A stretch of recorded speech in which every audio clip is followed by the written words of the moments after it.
Hindi pa na kontento na filean ng inciting to sedition si Mike Defensor. At hindi pa na kontento na mag-file ng plunder. Can you imagine, ha? Plunder. Dahil daw, nag-contribute ng pera sa kampanya ni then senatorial candidate Rodante Marcoleta.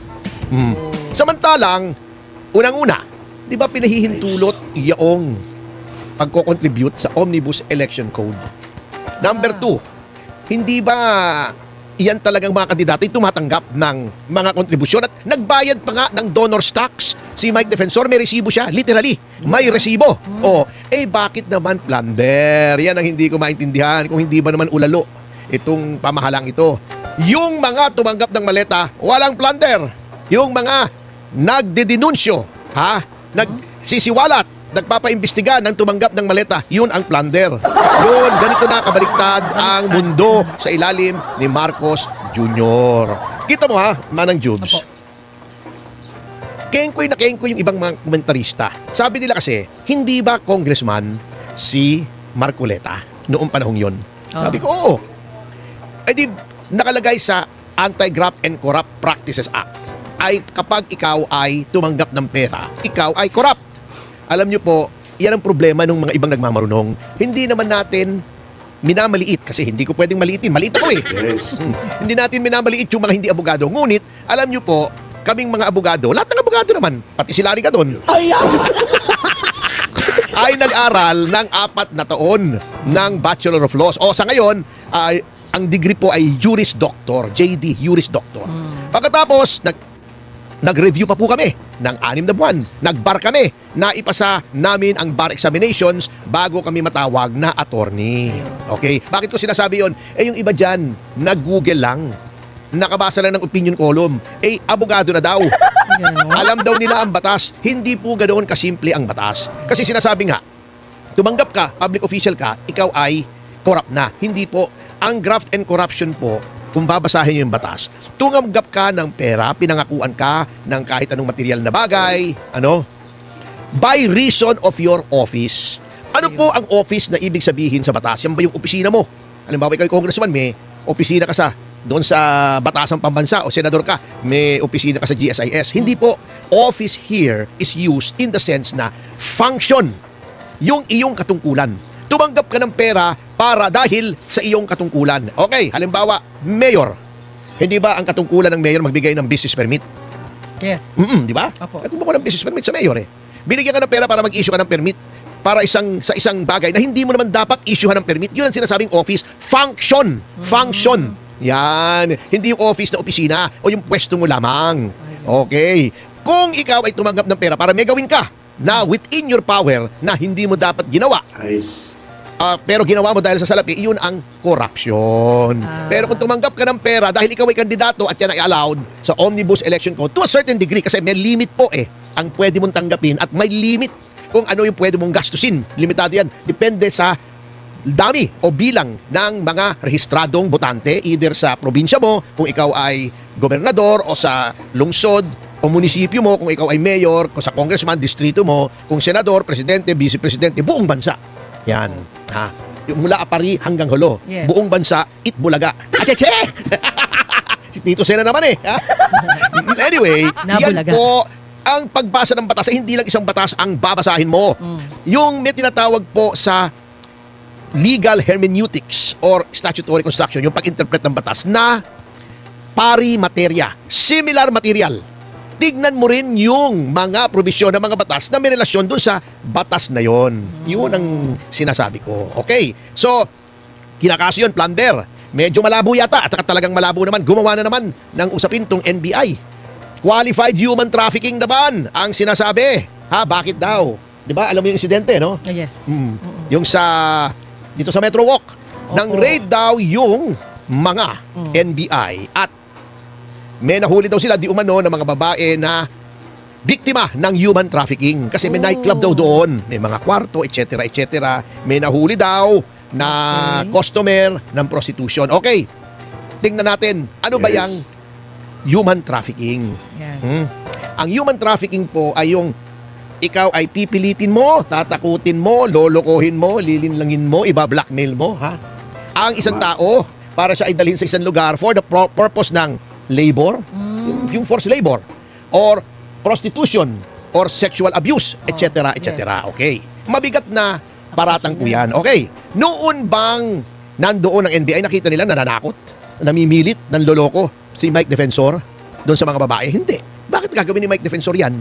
Okay. Sinasangkot siya dahil yun daw lugar noong KTV, yung Chicago KTV, ay nasa lupang pagmamay-ari niya at siya ay ang nagpapaupa. Siyang inuupahan noong may-ari nung nightclub. Ng KTV. Hindi po supisyente yon, Ginoong Matibag. Alam naman nating hindi supisyente yun. Abogado ka naman eh. Ha?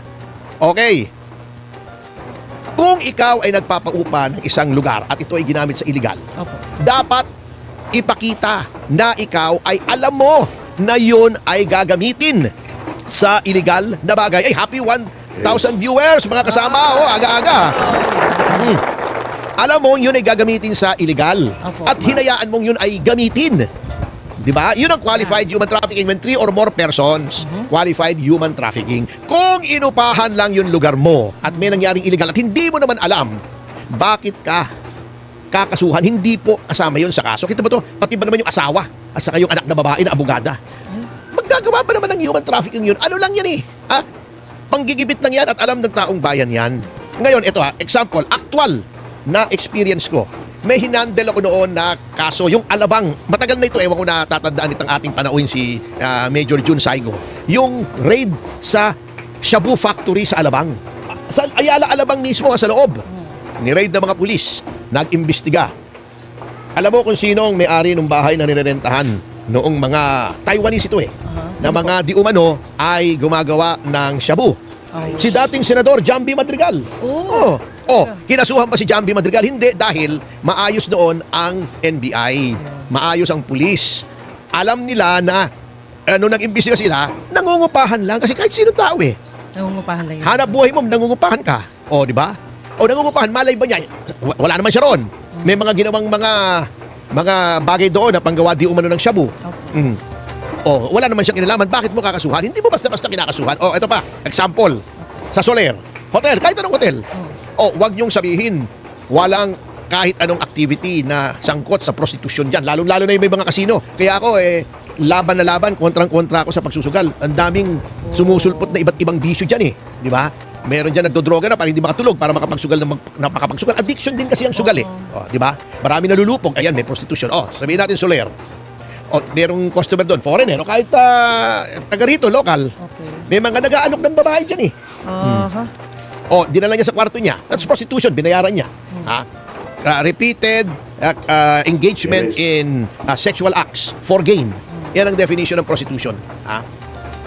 Ibig mo sabihin, since may prostitution sa 2, 3, 4 na kwarto sa Soler, arestuhin mo si Enrique Rason for prostitution? Siyempre hindi. Kalay ng taong yun. O in the same way, ito si Mike Defensor, alam mo, ang laki-laki ng negosyo dito sa mining. Yung anak abogada. Bakit ka mag-human trafficking? Para kumita. Dati kang sekretary, di ba? Dati kang congressman, mag-human trafficking ka. Mag-isip ka. Maghahakot ka ng mga babae para i-prostitute, ibugaw dito sa Maynila. Ano ba naman ng mga tiradang yan? Sino naman ang bumulong sa kanya? Kaya nga, bago ito nakakatawa rito Unahan na natin ang tawa. Okay. Sabi ni Matibag, meron daw mga blueprint. Alam mo yung Jubes, kung makakapunta ka dyan sa Cliff Point, isang establishment ka na maraming mga negosyo. Meron diyang 7-Eleven. Meron diyang Starbucks. May Korean restaurant. Meron diyang yung Blue Bar. At nandyan mismo yung tanggapan ng mining company ni Mike Defensor. Siyempre, malaki yung lugar mo, nagpatayo ka ng building, may mga commercial spaces doon. Pinarerenta, hanap buhay Ayun. May nangupa, yung Chicago, yung KTV. Opo. Hindi naman tago, nakalagay ron, Chicago, KTV. Pwede mong pasukin, pwede mong lumabas. Welcome to everybody. Ang daming tao. Unang-una, that negates yung sinasabing baka may tinatakot ng mga babae for prostitution. Di sumigaw yung babae. Ang daming tao roon. Minsan, wala naman sa pagkakwan. Katulad dito, presidente ng Wakwak Golf and Country Club. Grabe. Nandun. Alam niyo, ang mga pupunta roon, mga politiko. Mga opisyal ng pulis. Ako, pupunta ako nun paminsan-minsan. Nagre-relax. Wala po ako nakikitang illegal doon. Tamang kwentuhan lang. Hindi ko may pinipilit doon, tinatakot na babae. Di sumigaw yun. Ang daming pulis doon, ang daming politiko, ang daming abogado. At saka pwede kang pumasok. Labas-pasok. Wala namang rehas yun eh. Ngayon, may sinasabi siya na iniba daw yung plano para may secret passage. Pambihira, alam niyo yung secret passage yun, nakikita ko yun, nakalagay yun sa labas, fire exit Bakit daw nasa likod? Sabi ni Matibag. Alam mo, sarap yung Syempre. Kaya nga fire exit, ibang way para pag nasusunog yung harapan, doon ka dadaan sa likuran. Alam mo, fire exit, nandoon sa tabi ng main entrance. Di na na-trap ka na ron. Eto naman si Matibag, mga tirada naman, oo. Ngayon, kung meron talagang na ibang plano, di magreklamo ka doon sa building official. Multa lang po yan Okay. Pambihira, oo. Kawawa May naman, sinasabi sir. pa mga kurti-kurtina, yung kwarto ng nanay ko sa bahay, may kurtina O, huwag niyo sabihin, may prostitusyon doon. Kurtina, prostitusyon agad. Oo, naku. Pambihira naman mga tirada. Sino Alam naman niyo ang kasi, bumulong? May baka sabi niya, bumulong si Defensor daw ay may personal knowledge. Paano niya nalaman? Nakapasok pa siya sa utak ni Mike Defensor? Pambihira. Mga tirada nito si Matibag, wala sa hulog Yung pala, ending, kaya tinutulig sa si Mike Defensor. Unang-una siya yung sumusuporta sa 18 pala. Ay, Yeah. unang-una, happy Happy 1.5K live Yes. viewers. Maraming salamat po. Thank you. Yan. Di ba? Opo. Tinutulig sa nila si Mike Defensor kasi yan ang sumusuporta doon sa 18 Marines at may mga dumadagdag pa na mga witnesses doon sa Malemaleta. Ayun. O number 2, isiniwalat ni Mike Defensor yung mga ghost projects yun sa distrito ng asawa ni Matibag mismo, yung si Ann Matibag. Alam nyo, yung mga ganyan, very clear na conflict of interest yan Kung may delikadesa ka, hindi ikaw makikialam dyan. Oo, kung may hiya ka sa sarili mo at binavalue mo yung prinsipyo o doktrina na public office is a public trust, hindi na ikaw ang makikialam dyan. Napakahalay, may pulis naman Opo. O para hindi na mag-question ang motibo mo bago meron pa siyang hamon. At i-filean mo daw ng kaso yung asawa niya. Oh. Ay, teka muna, maghintay kayo. Pero bakit hindi nyo imbestigahan? O, yung asawa mo, di ba? Kung talagang sincero ka. At hindi mo iniimbestigahan yung mali-maleta. Ang dami-daming krimen, ang pinakamalaking krimen na nangyayari sa Pilipinas at mukhang mangyayari pa ay yung 1.2 trillion na flood control scam na yan. Nagbabadya na naman ang ulan. Mangangamote na naman tayo nito. Oo, maaalala na naman ng mga tao. Bakit hindi yan ang imbestigahan mo? Ang daming krimen dito sa Pilipinas. Ang daming KTV dyan sa Quezon Avenue. Lahat. Sa Soler may KTV. Ibig sabihin, pag may KTV, may human trafficking na. Sa Shangri-La may KTV. Ang daming KTV mga kasama sa Jupiter. Porkit may KTV, may entrance sa likod, may kurtina. Yung traffic, ano naman logic yan? Logic puwet yan Ay nako. At alam naman natin ang reason kung bakit ay ginigipit lahat ng kalaban ng gobyerno. Ngayon, eto di ba kahapon, kailan pa yung diniscuss natin, Jubes? Yung pinayagan na maglabas ulit ng pera yung mga regional directors. 2 days ago. 2 days ago, di ba? Ayan na.